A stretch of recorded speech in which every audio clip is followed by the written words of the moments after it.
Welcome to Chicks Global Farm Limited. My name is Monica Okasanya, and I'm the ND of Chicks Global Farm Limited in Barakoma, Obaka, the Ohia Training Center.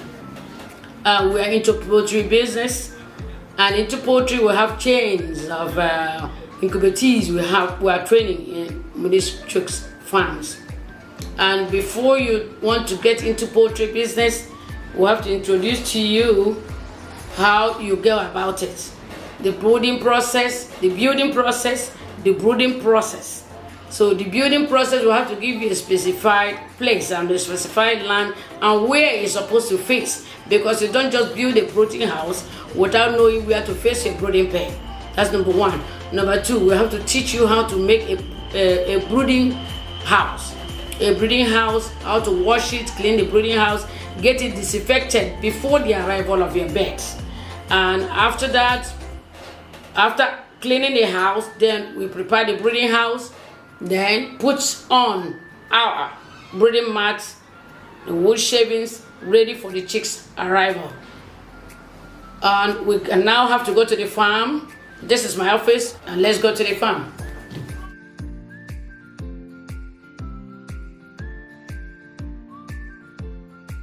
This place, we are expecting 2,200 pullets tomorrow morning.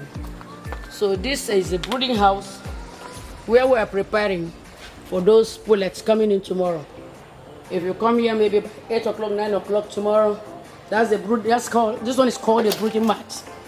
You put it on the floor so that when those birds comes in, they are tender. Their legs are so tender. So we put them on that brooding mat for them to stabilize. And after 4 or 5 days, you can take it out. Then allow them to walk on their own. This is equally the leg deep, but there's nothing here now because we are preparing the house. So let's go over this other side for our egg production. Like right where we're standing now is a breeding house. This breeding house is for pullets for now, but we brood for pullets and we brood for broilers. Here is a leg dip. We provide this leg dip for both for the worker and for somebody who is coming inside this place. So before you get into the breeding house, you disinfect yourself before getting in.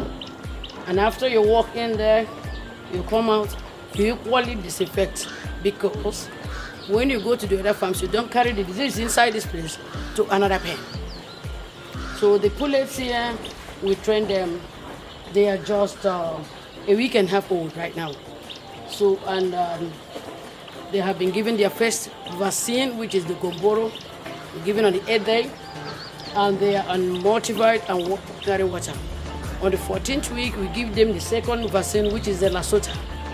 So that's how it goes until it gets to 16 weeks. 14 to 16 weeks, then that's the point of cage. We'll be giving them various vaccines. Like on the 5th week, we will deworm them. After the deworming, then we give them coryza.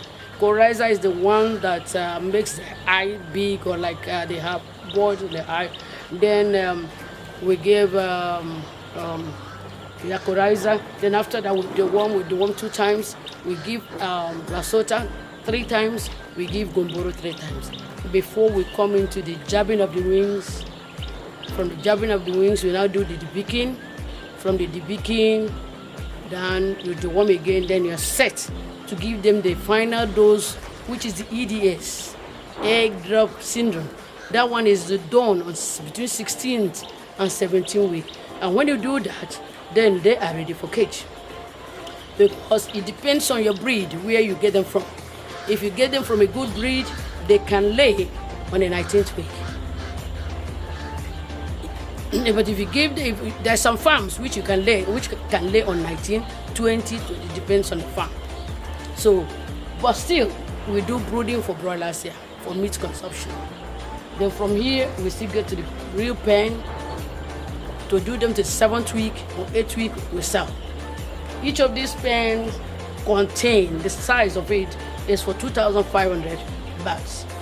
But we do it in a way that they don't squeeze themselves in, so we just use 2,000 each for each of these pen. This side is for the egg production. That's the pullets, the ones that are ready to lay. This is equally our lay deep. Here are beds for egg production. They are 15 weeks old, and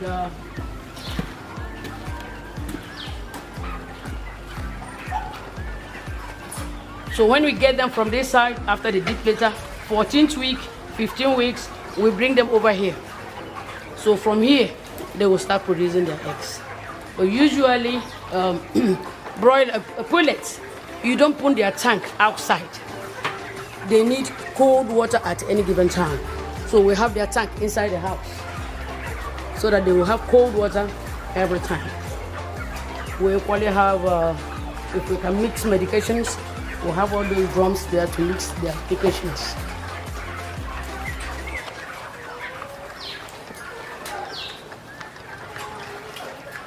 This is a battery cage, and it's built in a way that their pool comes into this place. And we usually take this off every four days or 5 days. If you want it to bag it, we don't allow water to get in there, and when the water gets in, it will be smelling. So right now, you can see the way I gather it is so dry. So we put them in the bags. So any other one that, if we want to clean it off, we clean it off, and it goes straight. You can see over there, we have an opening, and that opening goes to the gutter, and that gutter goes to the sockaway. So we don't take this one to the sockaway. This one, we sell them, and we use them for our various vegetables in the farm. So you can see the way, that's the way we clean them. And see the way it's clean? So that's the way we do it. We don't allow water to touch them. We want to have them dry so that we can sell them. We make money out of it. If you look around the farm, this is our orange fresh potato. It's from this new. This is orange flesh potato. We don't have any fertilizer in this farm, but rather we use our manure on the beds to grow them. Over the other side too, you can see our ugu, our local vegetable, we call it ugu. This section is the fluted pumpkin. I've just told you about the orange flesh potato. Here is the fluted pumpkin, but here we call them ugu. In our own dialect, in the Igbo language, is ugu.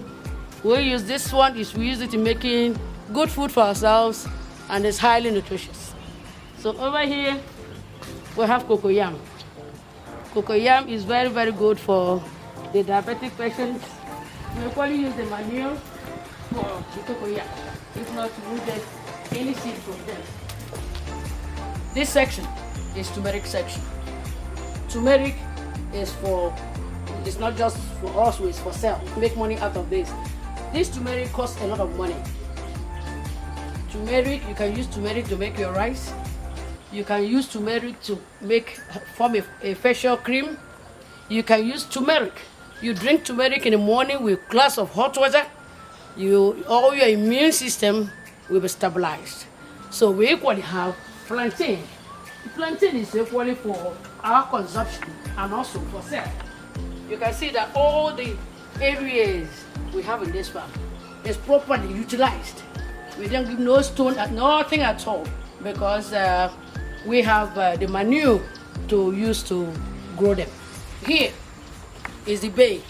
We call this a bay, where we store the manure. You see these ones bagged, that are already for sale. We sell this one to make money, to add to the farm. They are already bagged, and after bagging them, we sell them. The people come all the way from Abia, from everywhere to bag to take them. So this is the continuation of the ugu.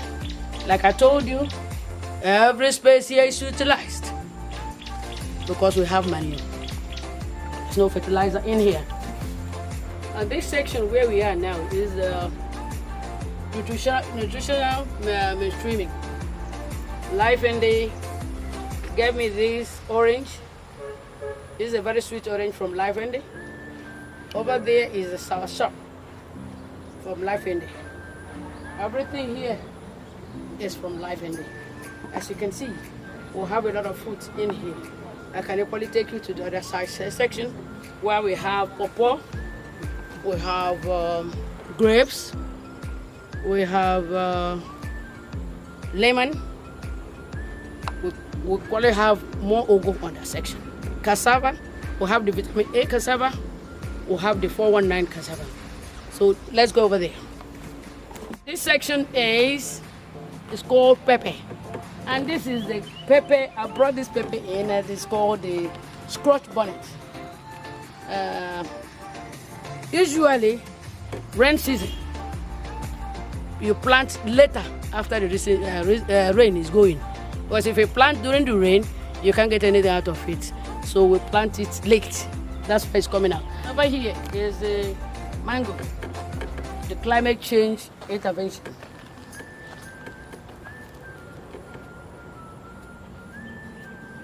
Okay, and we still have more of them over here. The soursop. Next one is the tangerine. And this is the grape. This is grape. This is the second season. Last year we had a little from it, but this year now we probably have a little from it. Maybe by next year we'll have more harvest.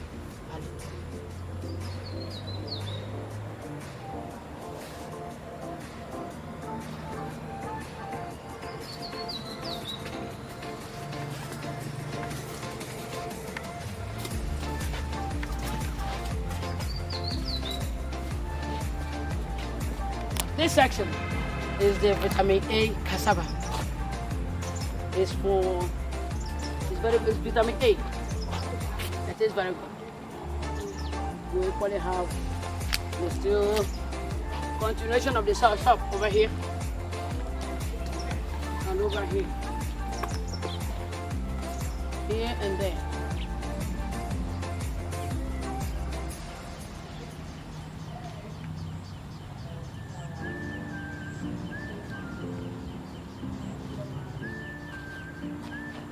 This is custard apple. This is not the season though. This is a lemon. This is lemon. Oh yeah, usually I drink this every morning with hot water. Early morning, every morning, that's my early morning tea. I either use it in coffee or I just use it with hot water for my early morning tea. Then this is pawpaw.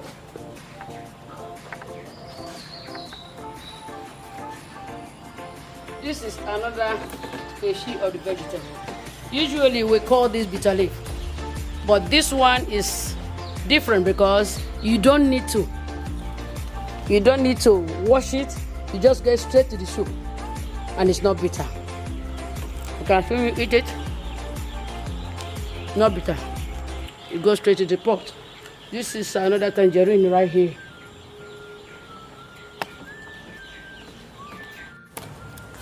This is uziza. And this uziza here is, we use the fruits and we use the leaf. We use the seed to preserve maybe maize or soybean, to preserve them. And the leaf, we use the leaf to make soup. From nursing mothers, for our soup, for your stomach, is very good. It acts like an antibiotic to a nursing mother. That's it. We equally have scent leaf. Scent leaf is so called, works the same thing too, the same way. These two pen is for the incubatees. We train them, I train them on various value chains. We train them on broiler for meat production, pullets for egg production. We equally train them on the feeding. We equally train them on egg marketing. So we teach them how to source the eggs, the good ones and the bad ones, and the complete value chain is being trained here at Moody's Global Farm Limited.